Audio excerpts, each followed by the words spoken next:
आज से 2 दिवसीय भारत दौरे पर रूस के राष्ट्रपति व्लादिमीर पुतिन आ रहे हैं। शाम को दिल्ली पहुंचेंगे राष्ट्रपति पुतिन। बड़ी जानकारी आपको दे दे, आगमन के बाद पीएम मोदी पुतिन की मेजबानी करेंगे। अनौपचारिक मुलाकात कल की औपचारिक शिखर वार्ता में रखेंगे नींव।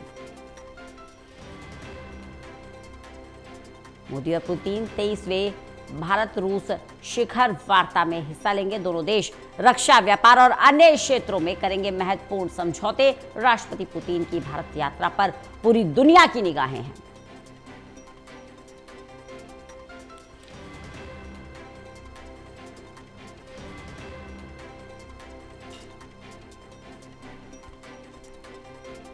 तो पूरी दुनिया की निगाहें हैं इस यात्रा में और सुरक्षा व्यवस्था जो है वो चाक चौबंद है।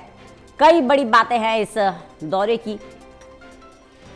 राष्ट्रपति पुतिन के इस दौरे पर पूरी दुनिया की निगाहें कई कारणों से टिकी हुई है। पहला ये कि दोनों देशों में रक्षा समझौतों पर मुहर लगनी है।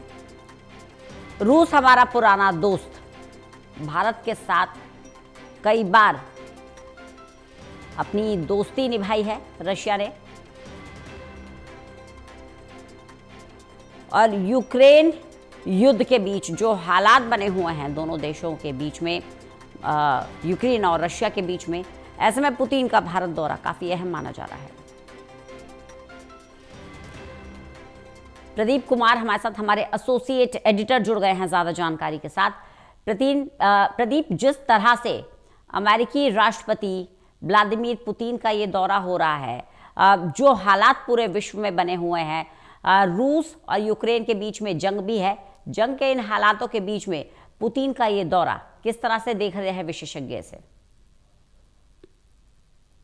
देखिए रंजना, रूस के राष्ट्रपति व्लादिमीर पुतिन भारत आ रही हैं। शाम को पहुंचेंगे, करीब 6 बजे के आसपास समय बताया जा रहा है जब वो भारत पहुंचेंगे नई दिल्ली एयरपोर्ट पर। और ये भी जानकारी मिल रही है कि ये काफी खास मुलाकात उनकी आज अनौपचारिक तौर पर प्रधानमंत्री नरेंद्र मोदी के साथ रहने वाली है, क्योंकि कल जो वार्ता होगी औपचारिक तौर पर 23वां भारत रूस शिखर सम्मेलन, उसमें पार्टिसिपेट करेंगे रूस के राष्ट्रपति व्लादिमीर पुतिन। और ऐसे वक्त जब करीब 4 साल के अंतराल पर भारत आ रही हैं यूक्रेन के साथ युद्ध, और जिस तरीके से शांति वार्ता प्रस्ताव जो कई सूत्रीय फार्मूला है वो अमेरिकी राष्ट्रपति ट्रंप की ओर से पेश किया गया है। लेकिन अभी ताजा जानकारी मिली है कि लगातार बढ़त बनाते हुए रूस की सेना जोजोपिया क्षेत्र में उन्होंने बढ़त बनाई है और लगातार उनके हमले कई क्षेत्रों में देखे गए हैं। तो युद्ध रुका नहीं है, लेकिन जिस तरीके से हालात बने हैं और भारत के साथ जो द्विपक्षीय रिश्ते हैं अगर उनकी बात करें तो कई वैश्विक महत्वपूर्ण समझौते दोनों देशों के बीच होने वाले हैं। S-400 की डील, जिसने ऑपरेशन सिंदूर में भारतीय वायु रक्षा प्रणाली को एक नई ताकत दी थी और पाकिस्तान को एक जोरदार जवाब दिया गया था, तो इस डील को आगे बढ़ाया जाएगा। रक्षा खरीद परिषद ने इस डील को आगे बढ़ाने की मंजूरी दी है, तो काफी महत्वपूर्ण है। इसके अलावा भी जो फाइटर लड़ाकू विमान है उनकी खरीद को लेकर समझौता होना है। इसके अलावा व्यापारिक रिश्तों को लेकर, ऊर्जा जरूरतों को लेकर दोनों देश महत्वपूर्ण समझौता कर सकते हैं। जबकि अमेरिकी दबाव, पश्चिमी देशों का दबाव ऊर्जा जरूरतों को लेकर जो प्रतिबंध लगाए गए उसको मनमाने तरीके से मनवाने की कोशिश की गई, लेकिन भारत ने अपने राष्ट्रीय हितों के मद्देनजर निर्णय रखा है और ये साफ कर दिया कि भारत अपनी राष्ट्रीय जरूरतों के मुताबिक ही वो निर्णय लेगा। तो ये जरूर है कि तेल की खरीद हो या फिर अन्य मुद्दे, रूस के साथ जो पारस्परिक दीर्घकालीन मजबूत रिश्ते हैं उनकी बानगी भारतीय कूटनीति पेश करती नजर आई है। और एक संतुलित परिप्रेक्ष्य में अगर देखा जाए तो दोनों देशों ने अपने रिश्तों को मजबूती के साथ आगे बढ़ाया है। इस वैश्विक संकट के बावजूद भारत का रुख हमेशा रहा है कि यूक्रेन के साथ शांति वार्ता, कूटनीतिक वार्ता रूस और यूक्रेन के बीच सीधे होनी चाहिए और इसको लेकर कूटनीतिक वार्ताओं के जरिए मसला सुलझाया जाना चाहिए। हालांकि इसको लेकर अभी तक विवाद बना हुआ है और कहीं ना कहीं शांति फार्मूले से कोई रास्ता निकलेगा, ये उम्मीदें बनकर उभरी हैं। इस बीच रूस के राष्ट्रपति व्लादिमीर पुतिन का भारत दौरा वैश्विक दुनिया की निगाहों में रहने वाला है। पश्चिमी देशों की निगाहें इस पर खास तौर से रहेंगी और प्रधानमंत्री क्या नई पहल करते नजर आएंगे, ये भी बड़ी बात रहेगी कूटनीति के लिहाज से भी। और अगर भारत के संबंधों के लिहाज से देखें, ये काफी महत्वपूर्ण दौरा रहेगा पुतिन का और इसमें भारत के साथ जो उनके रिश्ते हैं रूस के, उनको वो आगे बढ़ाते नजर आएंगे। रणनीतिक तौर पर, व्यापारिक तौर पर, ऊर्जा जरूरतों के लिहाज से अन्य महत्वपूर्ण समझौते होने हैं। तो कई मायनों में ये दौरा काफी खास माना जा रहा है। करीब 4 साल के अंतराल के बाद रूस के राष्ट्रपति भारत आ रहे हैं और इस दौरे को लेकर तमाम कूटनीतिक निगाहें लगी हुई हैं। रंजना, बिल्कुल प्रदीप, जैसा कि आप जानकारी दे रहे हैं, जो भारत का स्टैंड रहा है, अब बिल्कुल रूस और यूक्रेन के मसले पर भारत अपने आप को गुटनिरपेक्ष देश साबित कर चुका है और पूरे विश्व में भारत की ये छवि भी है और शायद इसी का ही असर है कि रूस और भारत के बीच में डिफेंस डील हो गई है।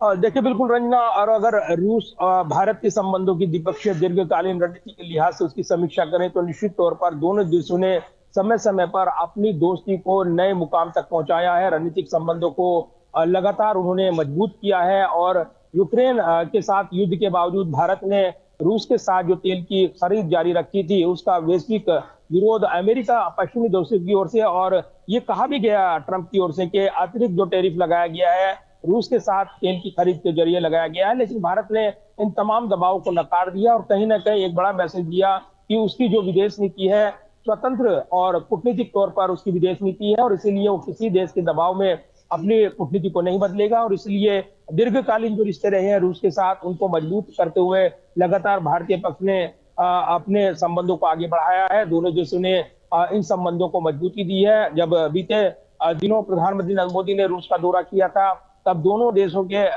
राष्ट्र प्रमुखों के बीच एक मजबूत गर्मजोशी भरा रिश्ता देखने को मिला था। और चूंकि ये युद्ध चल रहा था, इस बीच रूस के राष्ट्रपति भारत नहीं आए, लेकिन वार्षिक शिखर बैठक के लिए भारत आना और भारत में ऐसे वक्त जबकि यूक्रेन के साथ युद्ध चल रहा है तो भारत को वो किस नजरिए से देखते हैं, कितना मजबूत सहयोगी मानते हैं, इसी से साफ हो जाता है। और निश्चित तौर पर पश्चिमी देशों की निगाहें भारत के इस दौरे पर रूस के राष्ट्रपति के लगी हुई है और क्या इसमें आउटकम निकल कर आता है वो निश्चित तौर पर एक बड़ा मैसेज देने वाला होगा। वैश्विक कूटनीति के लिहाज से ये 2 दिवसीय दौरा पुतिन का काफी महत्वपूर्ण माना जा रहा है। बिल्कुल, तो वर्ल्ड डिप्लोमेसी के लिहाज से भी सारे विश्व की निगाहें इस दौरे पर होंगी। प्रदीप बने रहिएगा, लगातार आपसे जानकारी लेते रहेंगे।